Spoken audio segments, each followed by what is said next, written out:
अगर आप एक बड़ा नेटवर्क बनाना चाह रहे हैं, आप एक बड़ी टीम बनाना चाह रहे हैं, आप में से बहुत सारे लोग रॉयल्टी पे जाना चाह रहे हैं, टेक्निकल पे जाना चाह रहे हैं, और डायमंड कितने लोग बनना चाह रहे हैं मैं देखना चाहता हूँ। आप कमेंट्स में भी लिख सकते हैं डायमंड, हैंड रेज भी कर सकते हैं। तो अगर आप डिजिटल हैंड रेज कीजिए 2 मिनट के लिए, उसके बाद में धनराज जी सबको लोअर कर देंगे। तो यस आप दिखा सकते हैं अपनी कमिटमेंट कि यस मैं डायमंड बनना चाहता हूँ। तो अगर आपने डायमंड बनना है तो डायमंड बनने के लिए आपको चाहिए वॉल्यूम, और वॉल्यूम आएगा तब जब आपकी टीम बनेगी। कितना वॉल्यूम चाहिए डायमंड बनने के लिए? डायमंड बनने के लिए चाहिए सिर्फ 50 करोड़। आप में से कुछ साथी कहेंगे सर आप 50 करोड़ की बात कर रहे हैं, मेरा 40,000 नहीं होता, 40,000 का स्लैब छूट जाता है, आप 50 करोड़ की बात कर रहे हैं। देखिए जब हम अकेले काम करते हैं और बगैर सिस्टम के काम करते हैं, अपने दिमाग से काम करते हैं, ये सही बात है कि फिर 40,000 का भी नहीं होता।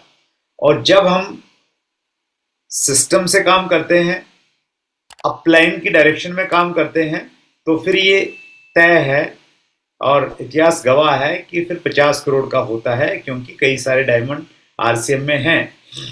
लेकिन उससे पहले एक बड़ा नेटवर्क बनाने के लिए हमें दो चीजों की जरूरत है। We need two things for create a huge network. क्या चीजें चाहिए? दो। पहला, first one, hunger of success, सफलता की भूख चाहिए, तड़प होनी चाहिए कि यस मैंने ये सफलता के आपके कुछ भी मायने हो सकते हैं, जो भी मायने हैं, जिसको भी आप सफलता मानते हैं, उसके लिए आपके अंदर में भूख होनी चाहिए, एक तड़प होनी चाहिए। वो अगर नहीं है तो फिर सारी की सारी अच्छी चीजें जो हमारे पास में हैं, इतने अच्छे प्रोडक्ट हैं, इतना अच्छा सिस्टम है, कुछ भी काम नहीं करेगी आपके लिए। और दूसरी चीज जो बहुत इंपॉर्टेंट है वो है ऑलवेज बी कोचेबल। हमेशा सीखने के लिए तैयार रहें, कोचेबल रहें। मुकेश कोठारी सर की एक बहुत पुरानी ऑडियो है, उसमें वो कहते हैं कि अगर आपकी सीखने की इच्छा नहीं है तो हार्वर्ड यूनिवर्सिटी का प्रोफेसर भी आपको कुछ नहीं सिखा सकता। और अगर आपकी सीखने की इच्छा है, आप कोचेबल हैं, तो फिर नाली में पड़ा हुआ शराबी और एक छोटा सा बच्चा आपको बहुत कुछ सिखा सकता है। जरूरत किस चीज की है? कोचेबल होने की है। कोचेबल रहिए, जब भी आप किसी भी मीटिंग का हिस्सा बनते हैं, कोचेबल हमेशा तैयार रहना चाहिए। और मैंने बड़ी नज़दीक से महसूस किया है कि इस दुनिया में जितने भी बड़े लोग हैं, जो प्रभावशाली लोग हैं, जिनको लोग रोल मॉडल के रूप में देखते हैं, वो सारे के सारे कोचेबल हैं आज भी। मुझे नहीं मालूम आप जब कोई वीडियो देखते हैं तो किस प्रकार से देखते हैं। मैं वीडियो देखता हूँ तो या तो मेरे पास में डायरी खुली होती है या मेरे मोबाइल के नोट्स खुले होते हैं। मैं वीडियो से नोट्स बनाता हूँ, नोट्स लिखता रहता हूँ उसमें, जो भी अच्छी चीज आई फ्यूचर के रेफरेंस के लिए। क्वालिटी आपके अंदर हमेशा रहनी चाहिए। तो ये दो चीजें अगर आपके पास में हैं तो आपका बड़ा नेटवर्क बन सकता है। अब बड़ा नेटवर्क बनाने के लिए सिस्टम भी रिक्वायर्ड है, क्योंकि 40,000 का नहीं हो रहा तो इसलिए नहीं हो रहा क्योंकि सिस्टम नहीं है, सिस्टम से काम नहीं हो रहा है। जब हम सिस्टम के साथ में जुड़ जाएंगे, कनेक्ट होंगे, जब सिस्टम काम करेंगे तो फिर तेजी के साथ में आपका काम मल्टीप्लाई होता है। तो सिस्टम कहते किसे हैं? A set of connecting things is called system. एक सेट ऑफ कनेक्टिंग थिंग्स मतलब बहुत सारी चीजों के समूह को, कनेक्टेड मतलब जुड़ी हुई चीजों के समूह को सिस्टम कहते हैं। मतलब सिस्टम की डेफिनेशन क्या हुई कि वहां पे बहुत सारी चीजें हैं और वो बहुत सारी चीजें एक दूसरे से कनेक्टेड हैं, जुड़ी हुई हैं। एग्जाम्पल के लिए, जैसे अगर आपने आरसीएम का आटे का प्लांट देखा है या नमकीन का प्लांट देखा है, तो वो ऑटोमेटिक प्लांट है, तो वहां ऑटोमेटिक सिस्टम काम कर रहा है। तो ऑटोमेटिक सिस्टम में क्या है कि मशीनें हैं, वो मशीनें एक दूसरे से जुड़ी हुई हैं। और जैसे ही पूरा सिस्टम, सारी मशीनें चालू हो जाती हैं, तो फिर ऑटोमेटिकली काम होता चला जाता है। जैसे आपने आटे के प्लांट में देखा होगा, एक जगह आटा डाला जाता है, उसके बाद में एक मशीन है जो गेहूं को, पहले गेहूं डाला जाता है, फिर गेहूं को एक मशीन साफ करती है, फिर वो वहां से ऑटोमेटिक दूसरी मशीन में चला जाता है, फिर दूसरी मशीन तैयार है, इंतजार कर रही है उसका, तो फिर दूसरी मशीन से साफ होता है, फिर उसको पीसा जाता है और ऐसे कर करके प्रोसेस के साथ में आटा बन के तैयार हो जाता है। तो वहाँ क्या है, ऑटोमेटिक प्लांट में क्या है, बहुत सारी मशीनें हैं, वो एक दूसरे से कनेक्टेड है। तो सिस्टम जहां भी होगा, अगर कहीं कोई कहता है ना सिस्टम को फॉलो कीजिए, आज ये सिस्टम है, तो सिस्टम जहां होगा तो मान के चलिए वो वहां पे एक चीज नहीं होगी, वहां पे क्या होंगी, कई सारी चीजें होंगी, और वो चीजें आपस में क्या होंगी, जुड़ी हुई होंगी, और जुड़ी हुई में भी उनकी एक सीक्वेंस होगी, एक क्रम होगा उसका।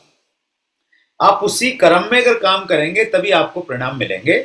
अगर आप उस क्रम में काम नहीं करेंगे तो फिर कहीं ना कहीं डिस्टर्बेंस हो जाएगी और सिस्टम प्रॉपर काम नहीं करेगा। तो हम लोग हैं एक ऐसे काम में जिसमें डुप्लीकेशन होता है। डुप्लीकेशन का मतलब ये हुआ कि जो काम आप कर रहे हैं वही काम आपकी टीम करेगी और आगे सारे लोग उस काम को करते चले जाएंगे। तो जहां डुप्लीकेशन होना है, मेरे वाला काम दूसरे व्यक्ति ने करना है, फिर उससे आगे करना है, तो वहां पे कुछ सिस्टम बनना जरूरी है, तभी चीजें डुप्लीकेट होंगी। Do not be a superman और super women, follow the system and create system. हमने सुपरमैन की तरह सारे काम नहीं करने। जैसे एक सुपरमैन होता है ना, वो सारे काम कर लेता है, जहां भी जरूरत हो वहीं पहुंच जाता है। तो आपने सुपरमैन नहीं बनना है, आपने क्या बनना है, आपने कॉमन मैन बनना है, और कॉमन मैन की तरह पहले सिस्टम को फॉलो करना है। जो हमारे यहाँ पे सिस्टम है, जैसे बेसिक स्कोर कार्डिनल है, वो एक सिस्टम है, उसको फॉलो करना है। अभी तेजस हमें हेल्प करने के लिए आया है, तो तेजस में रजिस्टर्ड होना है, तेजस की वीडियोस को देखना है, तो एक सिस्टम है, उसको फॉलो करना है।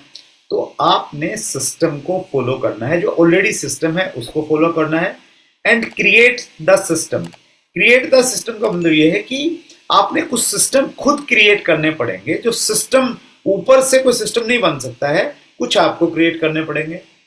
उदाहरण के लिए जैसे आपने एक टीम बनाना स्टार्ट की, और टीम को तेजी से बढ़ाने के लिए आपको होम मीटिंग करनी पड़ेगी। तो होम मीटिंग का आप कोई सिस्टम डिजाइन कर सकते हैं अपनी टीम के लिए, कि भाई जो भी व्यक्ति ज्वाइन करेगा उसके यहाँ पे हम लोग होम मीटिंग करेंगे। तो ये कल्चर आपने डेवलप कर दिया होम मीटिंग का।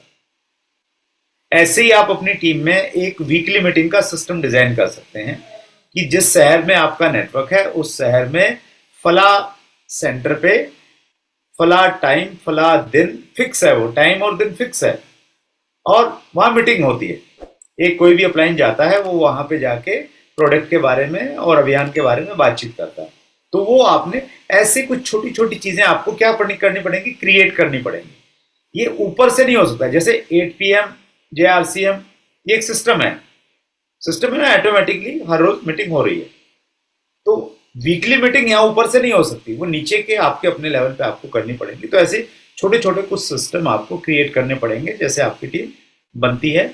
लेकिन पहले से जो सिस्टम जा रहे हैं पहले उसको फॉलो करना है, और जहां लग रहा है कि ये सिस्टम नहीं जा रहा है तो ये मुझे क्रिएट करना पड़ेगा, तो ऐसा आप क्रिएट कर सकते हैं। सिस्टम में जैसे मीटिंग सिस्टम, मैंने कहा ना, चीजें एक दूसरे से जुड़ी हुई होनी चाहिए। सिस्टम मतलब कनेक्टिंग थिंग्स। तो हमारे यहाँ एक मीटिंग सिस्टम है। मीटिंग सिस्टम ये कहता है कि पहले हमने ज्यादा काम करना चाहिए 1 to 1, एक एक व्यक्ति से मिलके हमें अभियान के बारे में बातचीत करनी है। उसके बाद में नेक्स्ट स्टेप है होम मीटिंग। 1 to 1 के साथ में आपने और तेजी से काम करना है, या जिन लोगों ने को आपने 1 to 1 दिखाया है तो उनको फिर आपने होम मीटिंग में बुलाना है। होम मीटिंग के बाद में क्या है, वीकली मीटिंग है। जिसको होम मीटिंग में बताया उसको कुछ समझ में नहीं आया, कुछ कंफ्यूजन है, तो फिर आपको वीकली मीटिंग में उसको बुलाना है। वीकली मीटिंग के बाद में फिर मंथली सेमिनार है। वीकली मीटिंग में भी उसका विजन क्लियर नहीं हुआ है, कुछ और डाउट्स हैं, तो उसको बोलिए कि सर हमारा मंथली सेमिनार रहता है, तो फला तारीख को आप आ जाइए। तो मंथली सेमिनार है। मंथली सेमिनार के बाद में हमारे हर तीसरे चौथे महीने रिकॉग्निशन प्रोग्राम होते हैं, जिसमें जो सक्सेस है उसको हम सेलिब्रेट करते हैं, वो एक सिस्टम है। फिर हमारा एनुअल प्रोग्राम रहता है, एनिवर्सरी प्रोग्राम रहता है, तो वो एक सिस्टम है। तो ये मीटिंग का सिस्टम है। तो यहाँ भी क्या है, चीजें एक दूसरे से जुड़ी हुई, कनेक्टेड है, उसी रूप में आप काम करेंगे। आप ऐसा नहीं कर सकते कि एक व्यक्ति को पहले मंथली सेमिनार में लेके जाएं। आपका प्रयास ही रहना चाहिए कि पहले 1 to 1 करें या होम मीटिंग करें, फिर वीकली मीटिंग में लेके जाएं, और फिर उसको मंथली सेमिनार में लेके जाएं। तो मीटिंग सिस्टम जो क्या है, ये एक सिस्टम है। तो उसी प्रकार से एजुकेशन सिस्टम की जब हम बातचीत करते हैं, जो सीनियर लीडर्स ने क्रिएट किया अपने अनुभव के आधार पे एक ब्रेनस्टॉर्मिंग करके, हमें बेसिक स्कोर और कार्डिनल बना के दिए कि भाई ये चीजें हैं, तो अगर आप फॉलो करेंगे तो ये क्या है, ये बेस सिस्टम है। पहले हम बेसिक्स पे आएंगे, फिर कोर पे जाएंगे, फिर कार्डिनल पे आएंगे, और एक टाइम पे हम फिर तीनों कर रहे होंगे, बेसिक्स भी कर रहे होंगे, कोर भी कर रहे होंगे, कार्डिनल भी कर रहे होंगे। लेकिन शुरुआत कहाँ से करनी है? शुरुआत करनी है हमने बेसिक से करनी है। तो मैं ये कहने का प्रयास कर रहा हूं, आपको ये करने का प्रयास कर रहा हूं कि सिस्टम जो है इस प्रकार से काम करता है। तो जैसे बेसिक्स, कोर, कार्डिनल है, तो सबसे पहले आता है बेसिक्स। तो बेसिक्स को हिंदी क्या होगी? बेसिक्स की हिंदी होगी बुनियाद। तो basics are required everywhere. Basics की आवश्यकता हर जगह।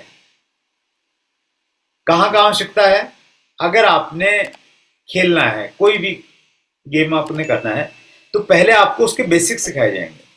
उदाहरण के लिए, आप क्रिकेट के एक अच्छे बैट्समैन बनना चाहते हैं, तो आपको ऐसा नहीं होगा कि पहले दिन बैट देके कोच आपको ग्राउंड में उतार देगा कि भैया चलो खेलो।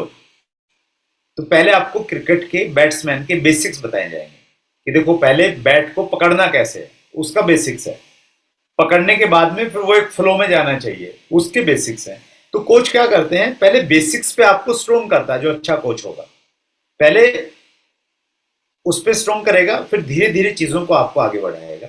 तो क्रिकेट है, फुटबॉल है, बैडमिंटन है, हर जगह आपको पहले बेसिक्स में स्ट्रॉन्ग किया जाएगा।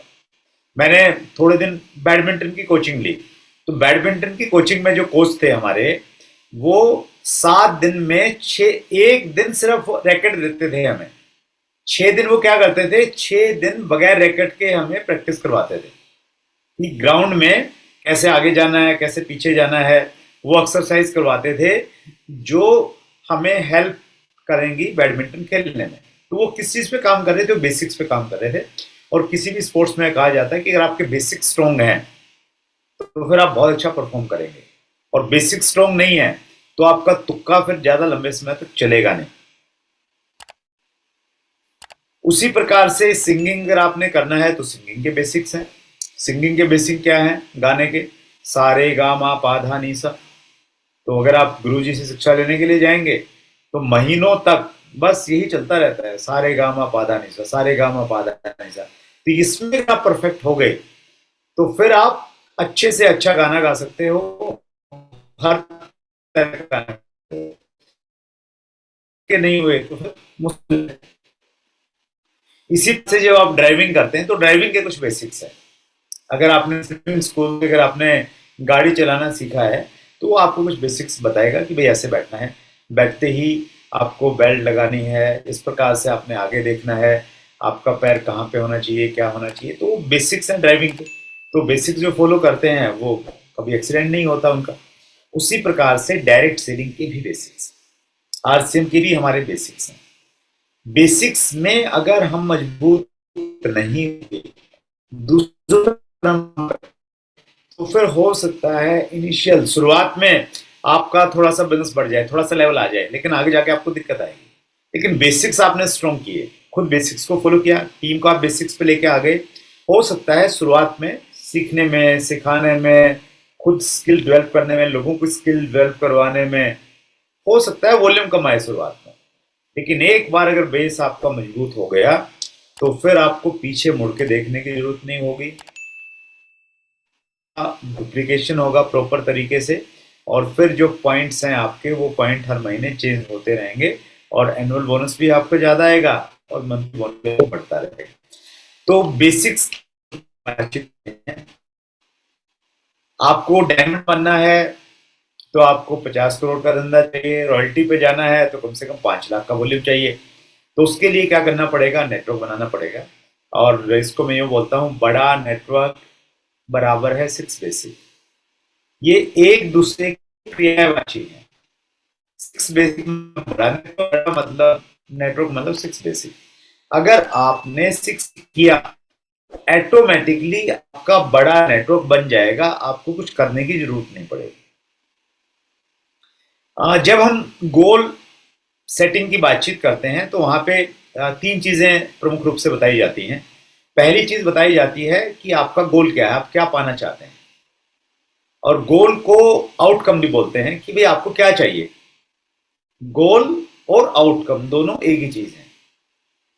अब उस आउटकम के लिए, उस गोल को अचीव करने के लिए आपको एक प्रोसेस को फॉलो करना होता है। कुछ काम करेंगे तब आप उस आउटकम तक जाएंगे। और एक तीसरा शब्द होता है, वो होता है आइडेंटिटी, पहचान। तो आपको पहले अपनी आइडेंटिटी को बदलना होता है। आइडेंटिटी मतलब क्या हुआ कि आज हमारे पास में जो भी परिणाम है वो हमारी आदतों की वजह से हैं, और उन आदतों के समूह को हम आइडेंटिटी बोलते हैं, पहचान बोलते हैं। तो अगर जब तक आइडेंटिटी नहीं बदलेगी आपके परिणाम नहीं बदलेंगे। तो ये थोड़ा डीप सब्जेक्ट है, आइडेंटिटी पे नहीं जा रहे हम लोग, सिर्फ हम प्रोसेस की बात करते हैं। अगर आपने रॉयल्टी चाहिए, 5 लाख का वॉल्यूम चाहिए, तो आपने प्रोसेस को फॉलो करना पड़ेगा। आप सिर्फ सोचने से 5 लाख का वॉल्यूम नहीं करेंगे। प्रोसेस क्या है? What is process? Process is 6 basics. ये 6 काम प्रोसेस है, ये करते रहेंगे तो आउटकम ऑटोमेटिकली आ जाएगा। इसको हम एक और एग्जांपल में लूँ थोड़ा इसको सरल करने के लिए। मान लेते हैं कि आपका वजन है अभी 90 किलो और आपका आइडियल वेट है 70 किलो। आपने 20 किलो उड़ाना है, तो आउटकम है आपका 20 किलो वेट कम करना है, 70 किलो का होना है जो अभी 90 किलो है। ये हो गया आउटकम। अभी आउटकम कब आएगा? जब आप प्रोसेस को फॉलो करेंगे। प्रोसेस क्या है? प्रोसेस में दो चीजें महत्वपूर्ण है वहां पे। एक महत्वपूर्ण है कि आपने डाइट को कंट्रोल करना पड़ेगा। जो आपको बताया गया है कि भाई जितनी कैलोरी बर्न कर रहे हैं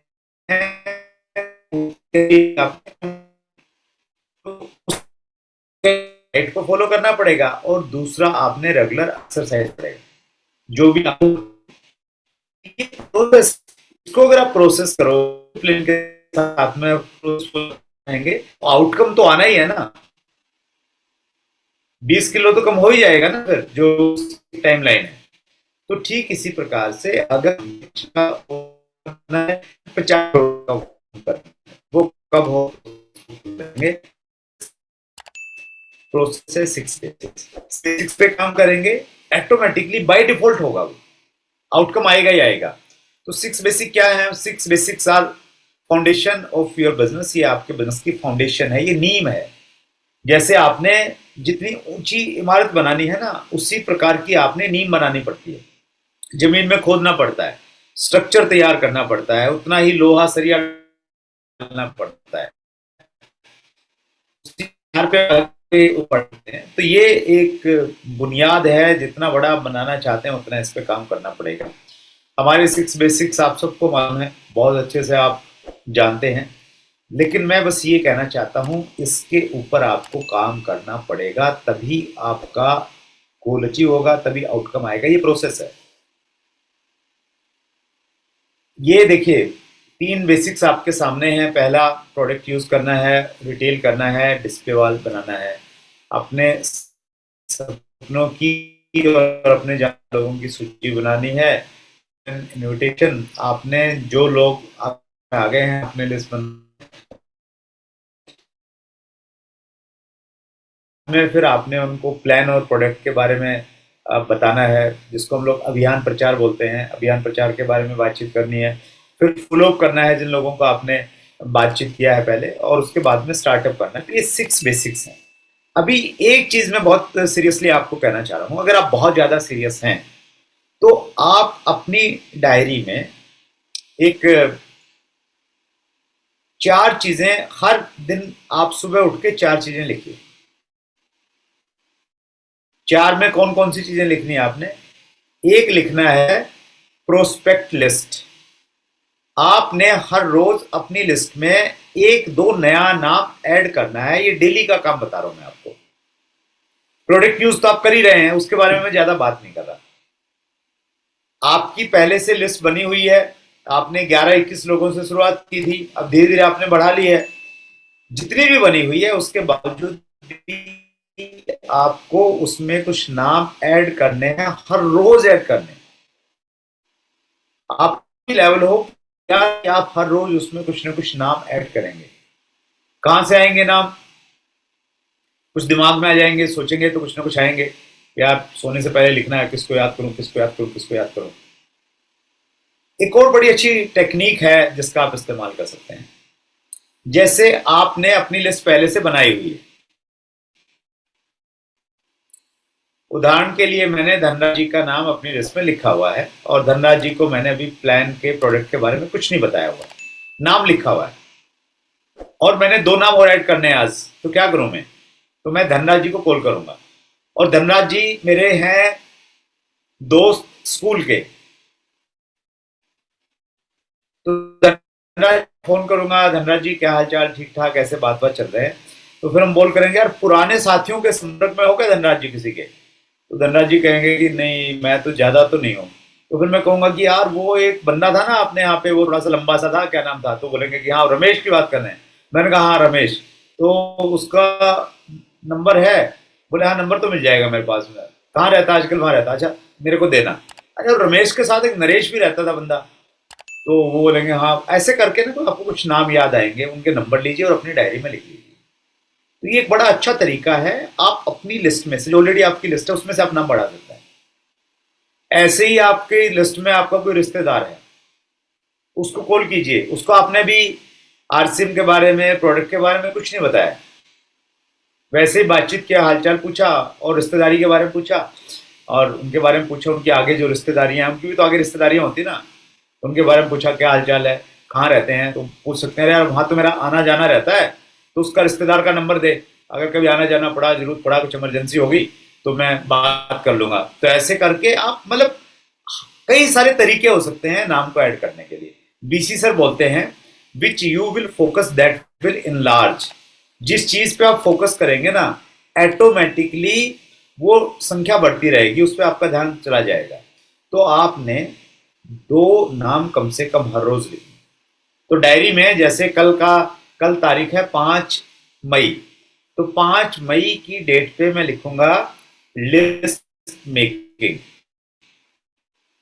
लिस्ट एक मिनट लिखा, और अब मेरा एक टास्क है पूरे दिन का कि आज मैंने नए लोगों के कितने नंबर लिए, अपनी लिस्ट में कितने नाम लिखे, मैं उसके आगे लिखूंगा। 1 लिया, 2 लिया, 3 लिया, 4 लिया, या 0 लिया तो मैं 0 लिखूंगा, कोई बात नहीं, लिखूंगा, ये मेरा काम है, उसको काम। किसी से आपने के लिखना है, आज 5 में जो पहले है उस लिस्ट में से कम मैं कम से कम 10 लोगों को मैं कॉल करूंगा। कॉल करके मैं प्रयास करूंगा उनसे टाइम लेने का। कम से कम कितने से करूंगा? 10 से करूंगा। 10 कॉल आपकी कितनी देर में होनी चाहिए? आधा घंटे के अंदर कंप्लीट होना चाहिए। प्रयास करना है 3 मिनट से ज्यादा आप बात नहीं करेंगे किसी से, क्योंकि आपने बहुत सारे काम है आपके। तो 10 लोगों से कम बातचीत करनी है। 30 मिनट तक आप बातचीत करेंगे तो आपकी कॉलिंग होगी। आपने 15 से किया तो 15 लिखिए अपनी डायरी में, आपने 5 से ही कर पाए तो 5 लिखिए। लेकिन हर रोज ये काम है, इंपॉर्टेंट काम है, ये हर रोज ये लिखना है आप। उसके बाद में आपने लिखना है प्लान या अभियान प्रचार। तो अभियान प्रचार आपने कितने लोगों को दिखाया? अभियान प्रचार आप कैसे दिखा पाएंगे? सुबह उठ के तो नहीं दिखा पाएंगे ना। अभियान प्रचार आपका तब बनेगा जब आपने पिछले दिन कॉल किया था, जो 10 लोगों को कॉल किया था ना, तो उन 10 लोगों में से कुछ लोगों ने आज का आपको टाइम दिया है कि ठीक है जी आप आ जाओ, हम लोग मिलेंगे, बात करेंगे। तो कल जिन लोगों को कॉल किया था या परसों कुछ लोगों को आपने कॉल किया था, उन्होंने 2 दिन बाद मिलने के लिए बोला था, आज दूसरा दिन आ गया है, तो आज आपने उन लोगों को मिलना है। तो आपने डायरी में लिखना है अभियान प्रचार। तो कितने लोगों को आपने अभियान प्रचार किया वो आपने रात को सोने से पहले लिखना है। ये भी प्रतिदिन का काम है। और चौथा जो काम है वो है फॉलोअप। अपनी डायरी में लिखिए फॉलोअप। तो फॉलोअप आप किन लोगों से करेंगे?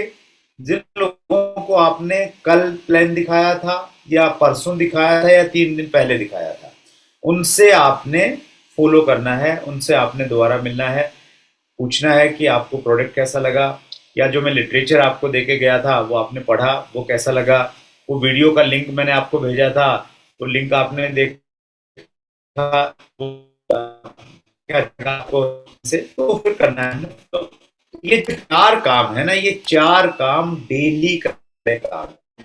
और अपनी डायरी में इसको 4 काम मैं दोबारा बता रहा हूँ। नाम करना, नए लोगों को कॉल करके अपॉइंटमेंट लेना, उनको अभियान का प्रचार करना, और चौथा फॉलोअप करना। ये प्रतिदिन के काम हैं। ये प्रतिदिन अगर आप काम करते रहे तो इसका मतलब ये है कि आप प्रोसेस को फॉलो कर रहे हैं, और प्रोसेस को फॉलो कर रहे हैं तो आउटकम निकल ही जाएगा। आउटकम आपका 5 लाख का रॉयल्टी हो सकता है, एक शॉर्ट टर्म टारगेट, बड़ा टारगेट सकता है डायमंड बनना। तो जो भी होगा वो ऑटोमेटिकली आउटकम आएगा। तो जो छठा बेसिक है हमारा, छठा बेसिक आप हर रोज नहीं कर पाएंगे, क्योंकि छठा बेसिक कहता है complete joining process and startup with 6 basics. क्योंकि ज्वाइनिंग आपको हर रोज नहीं आने वाली है।